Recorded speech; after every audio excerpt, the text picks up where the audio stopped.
Hi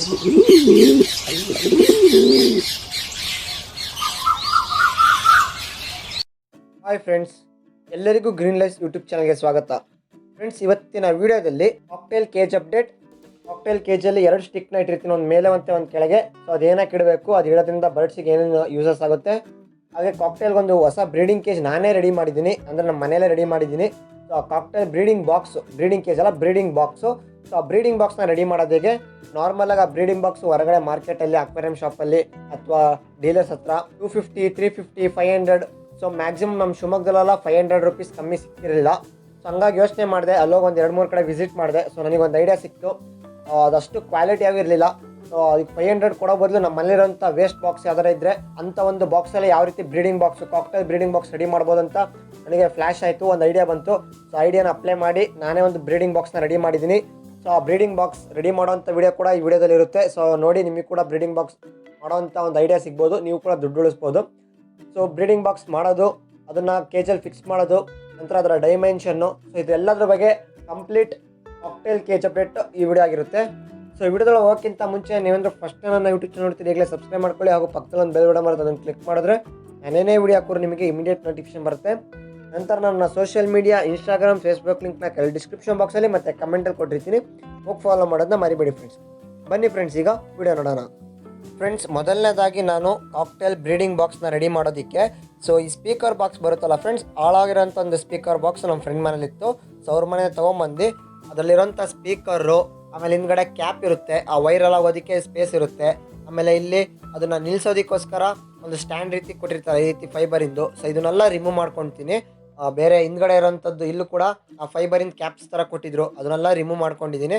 ಫ್ರಂಟಲ್ಲಿ ಕೂಡ ಸ್ಪೀಕರೆಲ್ಲ ಇದೆಲ್ಲ full remove ಮಾಡ್ಕೊಂಡು ಒಳಗಿರೋಂಥ ಕಸನೆಲ್ಲ ತೆಗೆದು ಹೊರಗಡೆ ಹಾಕಿ, ಅಂದರೆ ಸಣ್ಣ ಸಣ್ಣ ಧೂಳು ಇರುತ್ತೆ, ಆಮೇಲೆ ಆ ಸ್ಪಂಜ್ ಥರ ಇರುತ್ತೆ, ಆಮೇಲೆ ಅದರೊಳಗೆ ಮಳೆ ಎಲ್ಲ ಇರುತ್ತೆ ಫ್ರೆಂಡ್ಸ್. ಆ ಮಳೆನೆಲ್ಲ ಯಾವ್ಯಾವ ತೆಗೆಯಕ್ಕೆ ಬರುತ್ತೋ ಅದನ್ನೆಲ್ಲ ಅದನ್ನೆಲ್ಲ ತೆಗೆದ್ಬಿಟ್ಟು, ಸೊ ನಂತರ ಅದ್ರೊಳಗಿರೋಂಥ ಮಳೆನ ಆಲ್ಮೋಸ್ಟ್ ಎಲ್ಲ ಕ್ಲೀನಾಗಿ ಬರ್ಡ್ಸ್ ಒಳಗೋಗಿ ಆಕ್ಸೆಸ್ ಮಾಡ್ಬೇಕಾದ್ರೆ, ಗೂಡ್ನ ಬ್ರೀಡಿಂಗ್ ಬಾಕ್ಸ್ನ ಆಕ್ಸೆಸ್ ಮಾಡ್ಬೇಕಾದ್ರೆ ಬರ್ಡ್ಸಿಗೆ ಯಾವುದೇ ರೀತಿ ಇಂಜುರಿ ಆಗಬಾರ್ದು, ಮೈಯಲ್ಲಿ ಅಲ್ಲಿ ತರ್ಚಿ ಅದಕ್ಕೆ ಗಾಯ ಆಗಬಾರ್ದು. ಸೊ ಈ ಉದ್ದೇಶಕ್ಕೋಸ್ಕರ ಗೂಡ್ನ ಫುಲ್ಲು ಮಳೆ ಏನಾದರೂ ಇತ್ತು ಅಂತ ಅದನ್ನೆಲ್ಲ ಕ್ಲೀನಾಗಿ ತೆಗೆದ್ಬಿಟ್ಟು, ನಂತರ ಈಗ ತೋರಿಸ್ತಿದ್ದೀನಲ್ಲ, ಸೊ ಇಲ್ಲಿ ಅದಕ್ಕೆ ವಿಂಡೋ ಥರ ಟೈಪ್ ಮಾಡ್ತೀನಿ, ಲೈಟಾಗಿ ಈ ಥರ ಕ್ಲೋಸ್ ಮಾಡಿಬಿಟ್ಟು ಅಲ್ಲಿ ಗ್ಯಾಪು ಅಂದರೆ ಮಳೆಯಿಂದ ತೂತ ಮಾಡಿಟ್ಟಿರ್ತೀನಿ. ನಂತರ ಈ ಸ್ಪೇಸಲ್ಲಿ ಈ ಕೈ ತೋರಿಸ್ತಿದ್ದೀನಲ್ಲ, ಈ ಸ್ಪೇಸಲ್ಲಿ ಅದಕ್ಕೆ ಒಳಗೆ ಹೋಗೋದಕ್ಕೆ ಮತ್ತು ಬರೋದಕ್ಕೆ ಒಂದು ಹೋಲ್ ರೀತಿ ಮಾಡ್ತೀನಿ ಫ್ರೆಂಡ್ಸ್. ಆ ಹೋಲಲ್ಲೇ ಆ ಕಾಕ್ಟೇಲ್ ಒಳಗೆ ಹೋಗಬೇಕು ಮತ್ತು ಹೊರಗಡೆ ಬರಬೇಕು. ನಂತರ ಈ ಕೈಯಲ್ಲಿರೋಂಥ ಪ್ಲೇವುಡ್ನ ಬ್ಯಾಕ್ ಸೈಡ್ ಒಂದು ದೊಡ್ಡ ಹೋಲ್ ಇತ್ತಲ್ಲ, ಅಲ್ಲಿ ಫುಲ್ ಇಟ್ಟು ಇದನ್ನು ಕವರ್ ಮಾಡಬೇಕಾಗುತ್ತೆ ಫ್ರೆಂಡ್ಸ್. ಎರಡನೇ ಸ್ಟೆಪ್ ಆಗಿ ಏನು ಮಾಡಬೇಕು ಅಂತ ಹೇಳಿದ್ರೆ, ಸೊ ಈ ಬಾಕ್ಸ್ನ ನಾನು ಅಂದರೆ ಕಾಕ್ಟೇಲ್ಗೆ ಬ್ರೀಡಿಂಗ್ ಬಾಕ್ಸ್ ರೆಡಿ ಮಾಡೋವಂಥ ಬಾಕ್ಸು ಸುಮಾರು ತಿಂಗಳಾನ್ಗಟ್ಟಲೆ ಎಲ್ಲೋ ಒಂದು ಮೂಲೆಯಲ್ಲಿ ಬಿದ್ದಿರೋಂಥ ಒಂದು ಬಾಕ್ಸು. ಅದರಲ್ಲಿ ಕಣ್ಣಿಗೆ ಕಾಣದಿರೋಂಥ ಸೂಕ್ಷ್ಮಾಣು ಜೀವ, ಬ್ಯಾಕ್ಟೀರಿಯಾಸು ಮತ್ತು ಬೇರೆ ಬೇರೆ ಹುಳಗಳೆಲ್ಲ ಸೇರ್ಕೊಂಡಿರುತ್ತೆ. ಸೊ ಆ ಹುಳದಿಂದ ನಮ್ಮ ಬರ್ಡ್ಸಿಗೆ ಯಾವುದೇ ರೀತಿ ಪ್ರಾಬ್ಲಮ್ ಬರಬಾರ್ದು ಅನ್ನೋ ಉದ್ದೇಶದಲ್ಲಿ ಒಂದು ನ್ಯೂಸ್ ಪೇಪರ್ ತೊಗೊಂಡು ಅದನ್ನು ಫೈರ್ ಮಾಡ್ತಾ ಇದ್ದೀನಿ, ಅದಕ್ಕೆ ಬೆಂಕಿ ಹಚ್ಚಿ. ಸೊ ಅದರೊಳಗೆ ಅದನ್ನೆಲ್ಲ ಹಾಕಿ ಎಲ್ಲ ಕಡೆ ಅದನ್ನು ತೋರಿಸೋದ್ರಿಂದ ಅದರೊಳಗೆ ಕಣ್ಣಿಗೆ ಕಾಣದೇ ಇರೋಂಥ ಸುಮಾರು ಬ್ಯಾಕ್ಟೀರಿಯಾಸ್ ಆಗಿರ್ಬೋದು, ಹುಳಗಳಾಗಿರ್ಬೋದು ಡೆತ್ ಆಗುತ್ತೆ. ಸೊ ನೀವು ಕೂಡ ಅಷ್ಟೇ, ಈಗ ಆಲ್ರೆಡಿ ಮನೇಲೊಂದು ಪಾಟಲ್ಲಿ ಅಥವಾ ಬ್ರೀಡಿಂಗ್ ಬಾಕ್ಸಲ್ಲಿ love birds, cockatiels, African love ಬರ್ಡ್ಸ್ನೆಲ್ಲ ಬ್ರೀಡ್ ಮಾಡ್ತಿದ್ದೀರಾ ಅಂತ ಹೇಳಿದ್ರೆ, ಈ ರೀತಿ ಒಂದೊಂದು ಕ್ಲಚ್ ಅಂದರೆ ಒಂದೊಂದ್ಸಲಿ ಬ್ರೀಡಿಂಗ್ ಆದಮೇಲೆ ಈ ರೀತಿ ನೀವು ಫೈರ್ ಮಾಡಿ ಒಳಗೆಲ್ಲ ಒಂದ್ಸಲಿ ಫೈರ್ ಮಾಡೋದ್ರಿಂದ ಅದರೊಳಗಿರೋಂಥ ಹುಳಗಳೆಲ್ಲ ಸತ್ತೋಗುತ್ತೆ, ಕಣ್ಣಿಗೆ ಕಾಣಿಸ್ತಿರೋಂಥ ಬ್ಯಾಕ್ಟೀರಿಯಾ ಸತ್ತೋಗುತ್ತೆ. ನೆಕ್ಸ್ಟು ಬರೋಂಥ ಮರಿಗಳಿಗೆ ಯಾವುದೇ ರೀತಿ ಡಿಸೀಸ್ ಬರಲ್ಲ. ಸೊ ಇಲ್ಲಿ ನೋಡ್ಬೋದು. ಮತ್ತು ಇದರಿಂದ ಏನು ಇನ್ನೊಂದು ಉಪಯೋಗ ಅಂತ ಹೇಳಿದ್ರೆ, ಈ ನ್ಯೂಸ್ ಪೇಪರ್ ಎಷ್ಟಿರುತ್ತೋ ಅಷ್ಟು ಮಾತ್ರ ಬೆಂಕಿ ಹತ್ಕೊಳ್ಳುತ್ತೆ. ಬಾಕ್ಸ್ ಆಗಿರ್ಬೋದು, ಪಾಟ್ ಆಗಿರ್ಬೋದು, ಬೇರೆ ಏನೋ ಅದಕ್ಕೆ ಡ್ಯಾಮೇಜ್ ಆಗಲ್ಲ. ಸೊ ಈ ನ್ಯೂಸ್ ಪೇಪರ್ ಏನಿರುತ್ತೋ ಅದು ಅಷ್ಟು ಮಾತ್ರ ಬೆಂಕಿ ಹತ್ಕೊಂಡು ಇರುತ್ತೆ ಫ್ರೆಂಡ್ಸ್, ಇಲ್ಲಿ ನೋಡ್ಬೋದು. ಸೊ ಈ ರೀತಿ ಎಲ್ಲ ಕಡೆ ಆ ಬೆಂಕಿನ ಇದು ಮಾಡಿ, ಸೊ ಬರ್ಡ್ಸಿಗೆ ನಮ್ಮ ಕಡೆಯಿಂದ ಆಗುವಂಥ ಇನ್ಫೆಕ್ಷನ್ನ ತಡಿಬೋದು ಫ್ರೆಂಡ್ಸ್. ಸೊ ಇದೊಂದು ಮೆಥಡು. ನಾನೀಗ ಈ ಗೂಡನ್ನ ರೆಡಿ ಮಾಡೋದಕ್ಕಿಂತ ಮುಂಚೆ ಈ ರೀತಿ ಫೈರ್ ಮಾಡ್ಕೊಂಡಿದ್ದೀನಿ. ಫೈರ್ ಆದಮೇಲೆ ನೀವು ನೋಡ್ಬೋದು ಒಳಗೆ ಫುಲ್ಲು, ಸೊ ಈ ಎಲ್ಲ ಕ್ಲೀನ್ ಮಾಡ್ಕೊಂಡಿದ್ದೀನಿ. ಯಾವುದೇ ರೀತಿಯ ಉಳಿದಿರೋಂಥ ವೇಸ್ಟ್ ಆಗಿರ್ಬೋದು ಏನೂ ಬಿಟ್ಟಿಲ್ಲ, ಎಲ್ಲದೂ ನ್ಯೂಸ್ ಪೇಪರಿಂದ ವೇಸ್ಟ್ ಆಗಿರ್ಬೋದು ಪ್ರತಿಯೊಂದನ್ನು ಕೂಡ ತೆಗೆದು ಎಲ್ಲ ಕ್ಲೀನ್ ಮಾಡಿ ಇಟ್ಕೊಂಡಿದ್ದೀನಿ. ನೆಕ್ಸ್ಟ್ ಸ್ಟೆಪ್ ಏನಂತ ಹೇಳಿದ್ರೆ, ಕಾಕ್ಟೇಲ್ಗೆ ಬಾಕ್ಸ್ ಒಳಗಡೆ ಹೋಗೋಕ್ಕೆ ಮತ್ತು ಹೊರಗಡೆ ಬರೋದಕ್ಕೆ ಒಂದು ಡೋರ್ ಮಾಡಬೇಕು. ಸೊ ಡೋರ್ ಅಂದರೆ ಒಂದು ಹೋಲ್ ಮಾಡಬೇಕು. ನಾನು ಈ ಹೋಲ್ ಸೈಜ್ನ ನಾರ್ಮಲಾಗಿ ಲೈವಾಗಿ ಹೋಗಿ ಬಾಕ್ಸ್ನ ಬೇರೆ ಕಡೆ ನೋಡಿ ಆ ಬಾಕ್ಸ್ನ ನನ್ನ ಬೆರಳ ಅಳತೆಗೆ ತೊಗೊಂಬಂದಿದ್ದೀನಿ. ನಿಮಗೆ ಎಕ್ಸಾಕ್ಟ್ ಸೆಂಟಿಮೀಟರಲ್ಲಿ ಹೇಳ್ಬೇಕಂದ್ರೆ ಒಂದು 6 ಸೆಂಟಿಮೀಟರ್ ಇರುತ್ತೆ ಫ್ರೆಂಡ್ಸ್, ಮೇಲ್ಗಡೆಯಿಂದ ಕೆಳಗಡೆ ತನಕ. ಸೊ ನೀವು ಒಂದು 3 ಸೆಂಟಿಮೀಟರ್ಗೆ ಲೈನ್ ಎಳ್ಕೊಂಡು ಆ 3 ಸೆಂಟಿಮೀಟರಿಂದ ಒಂದು ಸ್ಕೈವಾರ್ದಲ್ಲಿ ಒಂದು ರೌಂಡ್ ಹಾಕೊಳ್ಳಿ. ಸೊ ಆ ಸೈಜ್ ಸಾಕು, ಅಂದರೆ ಕಾಕ್ಟೇಲ್ ಒಳಗೆ ಹೋಗಿ ಬರೋದಕ್ಕೆ ಮತ್ತು ಹೊರಗಡೆ ಬರೋದಕ್ಕೆ ಆ ಸೈಜ್ ಸಾಕು. ನಾವು ಒಂದು 2-3 ಕಡೆ ಬಾಕ್ಸಲ್ಲಿ ಹೋಗ್ಬಿಟ್ಟು ಅಳತೆ ಮಾಡ್ಕೊಂಡು, ಅಂದರೆ ಕೈ ಬೆರಳಲ್ಲಿ ಅಳತೆ ಮಾಡ್ಕೊಂಡ್ಬಂದು ನಮ್ಮ ಮನೇಲಿ ಈ ರೀತಿ ಒಂದು ಹೋಲ್ನ ಸೆಟ್ ಮಾಡಿದ್ದು ನಾನು. ಕಾಕ್ಟೇಲ್ಗಿದೆ ಸಾಕು ಫ್ರೆಂಡ್ಸ್, ಇದೇ ಸ್ವಲ್ಪ ಆರಾಮಾಗುತ್ತೆ. ಅದಕ್ಕೆ ಇನ್ನೂ ಸ್ವಲ್ಪ ಜಾಸ್ತಿ ಫ್ರೀಯಾಗಿ ಸ್ಪೇಸ್ ಬೇಕು ಅನ್ನೋ ಪಕ್ಷದಲ್ಲಿ ಕಾಕ್ಟೈಲ್ಸ್ ಅದರ ಬಾಯಿಂದ ಕಚ್ಚಿ ಸ್ವಲ್ಪ ಅಗಲ ಮಾಡ್ಕೊಳ್ಳುತ್ತೆ ಫ್ರೆಂಡ್ಸ್. ಅದರ ಕಂಫರ್ಟ್ ಝೋನ್ ಅದು ಕ್ರಿಯೇಟ್ ಮಾಡ್ಕೊಳ್ಳುತ್ತೆ. ಸೊ ಈ ರೀತಿ ಒಂದು ರೌಂಡ್ ಹಾಕ್ಕೊಂಡು ಇದನ್ನು ಇದ್ರ ಮೇಲ್ಗಡೆ ಲೈಟಾಗಿ ಒಂದು ಪೇಪರ್ ರೀತಿ ಒಂದು ಅವರು ಲ್ಯಾಮಿನೇಷನ್ ಥರ ಮಾಡಿದ್ದಾರೆ. ಅದನ್ನು ನಾವೇನು ಮಾಡಬೇಕು ಅಂತ ಹೇಳಿದ್ರೆ ಈ ರೀತಿ ಬ್ಲೇಡಲ್ಲಿ ಕ್ಲೀನಾಗಿ ಕೊಯ್ದು ರೌಂಡಾಗಿ ತೆಗೆದಿದ್ದೀನಿ. ಯಾಕಂದ್ರೆ ನಮಗೆ ಕ್ಲೀನಾಗಿ ನೋಡೋದಕ್ಕೆ ಡೀಸೆಂಟಾಗಿ ಒಂಥರ ಡಿಸಿಪ್ಲಿನಾಗಿ ಶೇಪ್ ಬರಲಿ ಅನ್ನೋ ಒಂದು ಉದ್ದೇಶದಲ್ಲಿ ಈ ರೀತಿ ಕಟ್ ಮಾಡ್ಕೊಂಡಿದ್ದೀನಿ ಫ್ರೆಂಡ್ಸ್. ನೆಕ್ಸ್ಟ್ ಸ್ಟೆಪ್ ಏನಂತ ಹೇಳಿದ್ರೆ ಇದೇನು ಮಾರ್ಕ್ ಮಾಡಿದ್ದೀನಿ, ಸೊ ಈ ಮಾರ್ಕ್ ಸುತ್ತಲೂ ಒಂದು ಗುಂಡಿ ಮಾಡಬೇಕು. ಯಾಕಂದರೆ ಅದು ಫುಲ್ ಒಂದು ಹೋಲ್ ರೀತಿ ಮಾಡಬೇಕು. ಈ ಕಡೆ ಸಣ್ಣಕ್ಕೆ ಕಾಣ್ತಿದೆ, ಈ ಹೋಲ್ನ ಕ್ಲೋಸ್ ಮಾಡ್ತೀನಿ. ಸೊ ಇಲ್ಲಿ ಬೆಂಕಿ ಹಚ್ಚಿದ್ದೀನಲ್ಲ, ಈ ಜಾಗದಲ್ಲಿ ಹೋಲ್ ಮಾಡಬೇಕು. ಇದನ್ನು ಬೆಂಕಿ ಹಚ್ಚಿರೋದು ನೋಡ್ಬಿಟ್ಟು ಏನು ದೇವ್ರಿಗೆ ಪೂಜೆ ಮಾಡ್ತಿದ್ದೀನಿ ಅಂತ ಅನ್ಕೊಬೇಡಿ. ಇದೇನಕ್ಕೆ ಹಚ್ಚಿರೋದು ಅಂತ ಹೇಳಿದ್ರೆ ಹುಡ್ ಅಲ್ವಾ, ಸ್ವಲ್ಪ ಕರಗುತ್ತೆ ಅನ್ನೋ ಬಿಸಿಗೆ ಸ್ವಲ್ಪ ಸುಟ್ಟಿ ಗುಂಡಿ ಥರ ಆಗುತ್ತೆ ಅನ್ನೋ ಒಂಚೂರು ಗುಂಡಿ ಆದರೆ ಒಳಗೇನಾದರೆ ರಾಡ್ ಆಗಿರ್ಬೋದು, ಆ್ಯಕ್ಸಲ್ ಬೆಡ್ ಆಗಿರ್ಬೋದು, ಕತ್ತಿ ಹಾಕಿ ಸ್ವಲ್ಪ ಸರಿ ಮಾಡ್ಬೋದು ಅಂತ ಈ ಥರ ಮಾಡಿದೆ. ಬಟ್ ಇದೇನು ವರ್ಕೌಟ್ ಆಗಲಿಲ್ಲ.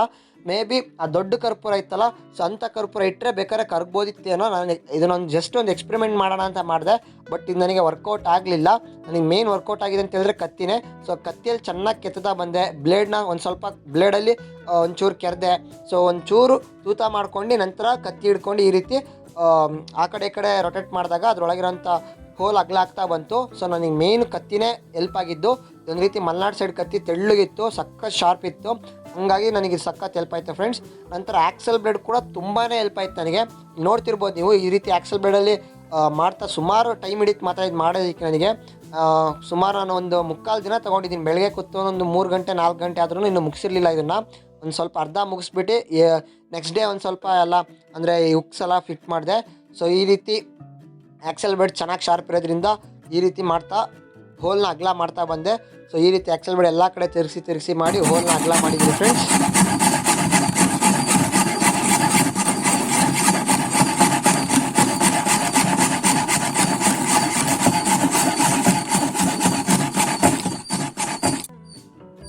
ಫ್ರೆಂಡ್ಸ್ ಫೈನಲಿ ಕಾಕ್ಟೇಲ್ ಹೋಗಿ ಬರೋದಕ್ಕೆ ದಾರಿ ಮಾಡಿಕೊಟ್ಟಾಯಿತು. ಸೊ ಇನ್ನು ಈಗ ಉಳಿದಿರೋಂಥ ಕೆಲಸನೆಲ್ಲ ಮಾಡೋಣ. ನೆಕ್ಸ್ಟ್ ಏನಂತ ಹೇಳಿದ್ರೆ ಈ ಬಾಕ್ಸ್ನ ಫಿಕ್ಸ್ ಮಾಡೋದಕ್ಕೆ ಒಂದು ಇದು ಮಾಡಬೇಕಲ್ವಾ. ಸೊ ಈ ಬ್ಯಾಕ್ ಸೈಡ್ ನಾನು ಅವಾಗಲೇ ದೊಡ್ಡದೊಂದು ಹೋಲ್ ಇತ್ತಲ್ಲ, ಅದನ್ನು ಕ್ಲೋಸ್ ಮಾಡಿದ್ದೀನಿ ನೋಡಿ, ಹಿಂದ್ಗಡೆ ರೆಡ್ ಕಲರ್ ಕಾಣಿಸ್ತಿದೆಯಲ್ಲ. ಸೊ ನಂತರ ಈಗ ಅದಕ್ಕೆ ಹುಕ್ಸ್ ಫಿಟ್ ಮಾಡ್ತಾ ಇದ್ದೀನಿ. ಬಾಕ್ಸ್ನ ಅಂದರೆ ನೇತಾಕಬೇಕಲ್ವಾ ಮೆಷಲ್ಲಿ, ಆ ಡೋರಲ್ಲಿ, ಆ ಕೇಜಲ್ಲಿ. ಸೊ ಅದಕ್ಕೆ ಹಾಗಾಗಿ ಇದನ್ನು ಒಂದು ಸ್ಕ್ರೂ ಹಾಕ್ಬಿಟ್ಟು ಫಸ್ಟ್ ಲೂಸ್ ಮಾಡ್ಕೊಂಡು ಈ ರೀತಿ ಮನೇಲೆ ಒಂದಿತ್ತು. ವರ್ಕೌಟ್ ಆಗುತ್ತೋ ಆಗಲ್ಲ ಅನ್ನೋ ಡೌಟಲ್ಲಿ ಇದನ್ನು ತಂದು ಈ ರೀತಿ ಮಾಡಿದೆ. ಬಟ್ ಸೂಪರಾಗಿ ವರ್ಕೌಟ್ ಆಯಿತು. ಈ ರೀತಿ ಎರಡು ಸೈಡ್ ಫಿಕ್ಸ್ ಮಾಡ್ಕೊತಿದ್ದೀನಿ. ಇಲ್ಲಿ ನೋಡ್ಬೋದು ಆಲ್ರೆಡಿ ಒಂದು ಕಡೆ ಫಿಕ್ಸ್ ಮಾಡಿಟ್ಟಿದ್ದೀನಿ. ಸೊ ಈ ರೀತಿ ಎರಡು ಕಡೆ ಫಿಕ್ಸ್ ಆದಮೇಲೆ ಫೈನಲ್ ಸ್ಟೇಜ್ ಈ ರೀತಿ ಆಗಿದೆ ಫ್ರೆಂಡ್ಸ್. ಡೋರು ಇಲ್ಲಿ ಎರಡು ಸಣ್ಣ ತೂತ ಇದ್ದಾವೆ, ಅಲ್ಲಿ ವಿಂಡೋ ಥರ ಮಾಡಿದ್ದೀನಿ ನೋಡಿ. ಸೊ ಈ ಡೋರು ಈ ಸೈಜಲ್ಲಿ ಮಾಡಿದ್ದೀನಿ. ಹೋಗ್ತಾ ಅದು ಆಟೋಮೆಟಿಕ್ಕಾಗಿ ಸರಿ ಮಾಡ್ಕೊಳ್ಳುತ್ತೆ. ನಂತರ ಅದ್ರ ಕೆಳಗಡೆ ಒಂದು ಸಣ್ಣ ತೂತ ಮಾಡಿಬಿಟ್ಟು ಅದನ್ನು ಕುತ್ಕೊಳ್ಳೋಕ್ಕೆ ಒಂದು ಸ್ಟಿಕ್ನ ಫಿಟ್ ಮಾಡಿದ್ದೀನಿ. ಅದ್ರಲ್ಲಿ ಕುತ್ತಿ ಒಳಗೆ ಹೋಗೋದು ರೀತಿ ಮಾಡಿದ್ದೀನಿ. ಸೊ ನಂತರ ಈ ಕಡೆ ಪಕ್ಕದಲ್ಲಿ ಒಂದು ಡೋರ್ ಮಾಡಿದ್ದೀನಿ, ನೋಡ್ಬೋದು. ಸೊ ಈ ಡೋರ್ ಒಳಗೆ ಕೂಡ ಅದಕ್ಕೆ ಒಳಗಡೆ ಎಲ್ಲ ಇದೆಲ್ಲ ಫ್ರೆಂಡ್ಸ್ ಬಿಳಿ ಕಲರಿಂದ. ಅದು ಏನು ಮಾಡಿದೆ ಅಂತ ಹೇಳಿದ್ರೆ, ಸೊ ಒಂದು ಒಣಗಿರೋಂಥ ಒಂದು ಹಲ್ಗೆ ಪೀಸ್ನ ಕತ್ತಿ ತೊಗೊಂಡು ಕೆರ್ದಿ ಸೊ ಈ ರೀತಿನ ಒಂದು ಇದು ಮಾಡ್ಕೊಂಡಿದ್ದೀನಿ. ಆ್ಯಕ್ಚುಲಿ ಬ್ರೀಡಿಂಗ್ ಬಾಕ್ಸ್ ಒಳಗೆ ಏನು ಮಾಡಬೇಕು ಅಂತ ಹೇಳಿದ್ರೆ, ನೀವು ಈ ಮರದ ತಿರುಳಿದೆಯಲ್ಲ, ಮರದ ತಿರುಳನ್ನ ಅದರೊಳಗೆ ಹಾಕಬೇಕು. ಅದರೊಳಗೆ ಬಾಕ್ಸಲ್ಲಿ ತುಂಬ ಚೆನ್ನಾಗಿ ಮೊಟ್ಟೆ ಇಟ್ಟು ಬ್ರೀಡ್ ಆಗುತ್ತೆ. ನೀವು ಮಡಕೆ ಕಟ್ತೀರ ಅಂದರೆ ಮಡಕೆಯಲ್ಲಿ ಮರಳು ಹಾಕಿಡ್ಬೋದು. ಸೊ ನಾವು ಮಡಕೆ ಕಟ್ತಿಲ್ಲ ಅನ್ನೋ ಉದ್ದೇಶದಲ್ಲಿ, ಈ ರೈನಿ ಸೀಸನ್ ಮಡಕೆಗೆ ಸ್ವಲ್ಪ ಕೋಲ್ಡ್ ಆಗಿ ಮೊಟ್ಟೆ ಅಂದರೆ ಫರ್ಟಿಲಿಟಿ ಆಗೋಲ್ಲ ಅನ್ನೋ ಉದ್ದೇಶದಲ್ಲಿ ಈ ರೀತಿ ಬಾಕ್ಸ್ ಮಾಡಿ ಅದರೊಳಗೆ ಈ ಮರದ ತಿರುಳನ್ನ ಹಾಕಿಟ್ಟಿದ್ದೀನಿ. ನಂತರ ಇಲ್ಲಿ ಹುಕ್ಸ್ ನೋಡ್ಬೋದು, ಎರಡು ಕಡೆ ಹುಕ್ಸ್ನ ಫಿಟ್ ಮಾಡಿಟ್ಟಿದ್ದೀನಿ. ಇದನ್ನು ಇದರಿಂದನೇ ನೇತಾಕಬೇಕು. ಸೊ ಇದನ್ನು ನೇತಾಕೋ ಅಷ್ಟೊಂದು ಸಿಕ್ಕಾಪಟ್ಟೆ ಕಷ್ಟ ಆಯಿತು ಫ್ರೆಂಡ್ಸ್. ನೀವು ಅದನ್ನು ತೋರಿಸ್ತೀನಿ, ಅದು ಯಾವ ರೀತಿ ನಾನು ಅದನ್ನು ಫಿಕ್ಸ್ ಮಾಡಿದ್ದೀನಿ ಅಂತ. ಸೊ ಇದು ಫೈನಲ್ ಒಂದು ಲುಕ್ ಫ್ರೆಂಡ್ಸ್, ನನ್ನ ಕೇಜ್ನ ಫೈನಲ್ ಲುಕ್ಕು. ಸೊ ಎಲ್ಲ ಮಾಡಾದ್ಮೇಲೆ ನಿಮಗೆ ತೋರಿಸ್ತಿರೋವಂಥದ್ದು. ಸೊ ಕೇಜು ನಂತರ ಒಬ್ಬನೇ ಇರೋದ್ರಿಂದ ಪ್ರತಿಯೊಂದು ಸ್ಟೆಪ್ನು ವೀಡಿಯೋ ಮಾಡೋದಕ್ಕಾಗಲಿಲ್ಲ. ಹಿಂದ್ಗಡೆ ಅಲ್ಲಿಗೆ ಹೋಗಿ ಹೊಡೆಯೋದಾಗಿರ್ಬೋದು, ಆ ಫ್ರಂಟಿಗೆ ಆ ವಿಂಡೋ ಥರ ಸೆಟ್ ಮಾಡಿ ಅದು ಆಗಿರ್ಬೋದು, ಆಮೇಲೆ ಸೈಡಿಗೆ ಡೋರ್ ಮಾಡೋದಾಗಿರ್ಬೋದು. ಒಬ್ಬನೇ ಇರೋದ್ರಿಂದ ನನಗೆ ವೀಡಿಯೋಸ್ ಮಾಡೋದಕ್ಕಾಗಲಿಲ್ಲ. ಸೊ ಮೇ ಬಿ ಇನ್ನೊಬ್ರು ಇದ್ದರೆ ಪ್ರತಿಯೊಂದು ಸ್ಟೆಪ್ನು ನಿಮಗೆ ವೀಡಿಯೋ ಮಾಡಿ ಕಳಿಸ್ಬೋದಿತ್ತು. ಬಟ್ ಇಷ್ಟು ನಾನು ವೀಡಿಯೋ ಮಾಡಿ ನಿಮಗೆ ಐಡಿಯಾ ಬಂದಿದೆ ಅಂತ ಅನ್ಕೊತೀನಿ. ನಿಮಗೆ ಏನಾದರೂ ಐಡಿಯಾ ಬಂದಿದ್ರೆ ಖಂಡಿತವಾಗ್ಲೂ ಕೆಳಗಡೆ ಕಮೆಂಟ್ ಮಾಡಿ, ಇದು ಯಾವ ರೀತಿ ನಾನು ಮಾಡಿದ್ದೀನಿ ಅಂತ ಐಡಿಯಾ ಬಂತು ಅಂತ ಹೇಳಿದ್ರೆ. ಸೊ ಈ ವಿಡಿಯೋ ಮಾಡ್ತಿರೋ ಉದ್ದೇಶನೇ ನಿಮಗೊಂದು ಐಡಿಯಾ ಬರಲಿ, ನೀವೇ ಓನಾಗಿ ರೆಡಿ ಮಾಡ್ಕೊಳ್ಳಿ ಅನ್ನೋ ಉದ್ದೇಶದಲ್ಲಿ. ಸೊ ಇಲ್ಲಿ ನೋಡ್ಬೋದು ಫೈನಲಿ ತುಂಬ ಹರಸಾಹಸ ಪಟ್ಟು ಈ ಗೂಡನ್ನ ಕಾಕ್ಟೇಲ್ ಕೇಜಲ್ಲಿ ಇಟ್ಟಾಯಿತು. ಸೊ ಬ್ರೀಡಿಂಗ್ ಬಾಕ್ಸ್ನ ಫಿಟ್ ಮಾಡಾಯಿತು ಸಕ್ಸಸ್ಫುಲಿ. 2 ಕೋಲ್ ಇಟ್ಟಿದ್ದೀನಿ. ಇದೇನಕ್ಕೆ ಇಟ್ಟಿದ್ದೀನಿ ಅಂತ ಹೇಳಿದ್ರೆ, ಈ ಕಾಕ್ಟೇಲು ಮೊಟ್ಟೆ ಇಡೋ ಸೀಸನಲ್ಲಿ ಮೊಟ್ಟೆ ಇಡೋದಕ್ಕೆ ಅದಕ್ಕೆ ಯಾವುದೇ ರೀತಿ ಪ್ರಾಬ್ಲಮ್ ಬರಬಾರ್ದು. ಎಗ್ ಬೆಂಡಿಂಗ್ ಪ್ರಾಬ್ಲಮ್ ಅಂತೆಲ್ಲ ಬರುತ್ತೆ. ಸೊ ಮೊಟ್ಟೆ ಎಲ್ಲ ಲಾಕ್ ಆಗೋವಂಥದ್ದು, ಈ ರೀತಿ ಎಲ್ಲ ಪ್ರಾಬ್ಲಮ್ ಬರಬಾರ್ದು ಅಂತ ಹೇಳಿದ್ರೆ ಬರ್ಡ್ಸು ತುಂಬ ಫ್ಲೈಯಿಂಗ್ ಮಾಡ್ತಾ ಇರಬೇಕು. ಸೊ ಈ ರೀತಿ ಮೇಲ್ಗಡೆಯಿಂದ ಕೆಳಗಿಂದ ಮೇಲ್ಗಡೆ ಫ್ಲೈಯಿಂಗ್ ಮಾಡ್ತಿದ್ದಾಗ ಬರ್ಡ್ಸಿಗೆ ಮೊಟ್ಟೆ ಇಡಬೇಕಾದ್ರೆ ಯಾವುದೇ ರೀತಿ ಪ್ರಾಬ್ಲಮ್ ಬರಲ್ಲ. ಸೊ ಆ ಉದ್ದೇಶಕ್ಕೋಸ್ಕರ ಕಾಕ್ಟೇಲ್ಸ್ಗೆ ಈ ಥರ ಗೂಡಲ್ಲಿ 2 ಅಂದರೆ ಕೋಲ್ನ ಸೆಟ್ ಮಾಡಿದ್ದೀನಿ. ನಂತರ ಗೂಡನ್ನ ಕೂಡ ಸೆಟ್ ಮಾಡಿದ್ದೀನಿ, ನೀವು ನೋಡ್ಬೋದು ಇಲ್ಲಿ. ಸೊ ಗೂಡು ಒಳಗೆ ಸೆಟ್ ಮಾಡಿದ್ದೀನಿ, ಒಂದ್ಸಲಿ ತೋರಿಸ್ತೀನಿ ತಾಳಿ. ಇಲ್ಲಿ ನೋಡ್ಬೋದು ಫ್ರೆಂಡ್ಸ್, ನೀವು ಕಾಕ್ಟೇಲ್ ಕೇಜ್ ಯಾವ ರೀತಿ ಸೆಟ್ ಮಾಡಿದ್ದೀನಿ ಅಂತ. ಆ ಗೂಂಡಲ್ಲಿ ಪಕ್ಕನೇ ಒಂದು ಕೋಲ್ ಇಟ್ಟಿದ್ದೀನಿ, ಅದು ಹತ್ತಿ ಅದ್ರ ಹತ್ರ ಹೋಗೋಕೆ ಈಸಿ ಆಗಲಿ ಅಂತ. ನಂತರ ಮೇಲ್ಗಡೆ ಯಾವ ರೀತಿ ಫಿಟ್ ಮಾಡಿದ್ದೀನಿ ಅಂತ ಹೇಳಿದ್ರೆ, ಸೊ ಆ ಉಕ್ನ ತಂದುಬಿಟ್ಟು ಮೇಲ್ಗಡೆ ಮೆಷಲ್ಲಿ ಫಿಟ್ ಮಾಡಿದ್ದೀನಿ. ಮತ್ತು ಜಾರೋಗ್ಬಾರ್ದಂತ ಒಂದು ಕಡ್ಡಿನ ಅಂದರೆ ಕ್ರಾಸಾಗಿ ಒಂದು ಸಪೋರ್ಟಿಗೆ ಕೊಟ್ಟಿದ್ದೀನಿ, ಯಾವುದೇ ಕಾರಣಕ್ಕೂ ಕೆಳಗಾಗಲ್ಲ ಅಂತ. ಇದನ್ನೇನೇ ಎಷ್ಟೇ ಗಾಳಿ ಬಂದರೂ ಏನೇ ಅದ್ರ ಮೇಲ್ಗಡೆ ಈ ಕೋಳಿ ಎಲ್ಲ ನಮ್ದು ಅಲ್ಲೋ ಕುತ್ಕೊಳತ್ತೆ, ಅಲ್ಲೋ ಕುತ್ಕೊಂಡ್ರೆ ಎಷ್ಟೇ ವೆಯ್ಟ್ ಬಿದ್ದರೂ ಅದಕ್ಕೆ ಏನೂ ಆಗಲ್ಲ. ಸೊ ಒಳಗಡೆ ನೋಡ್ಬೋದು ಎಲ್ಲ ಹಾಕಿದ್ದೀನಿ, ಮತ್ತು ಅದು ಹತ್ತೋಗೋಕ್ಕೆ ಸ್ಟ್ಯಾಂಡ್ ಥರ ಕೂಡ ಮಾಡಿದ್ದೀನಿ ಅಲ್ಲಿ.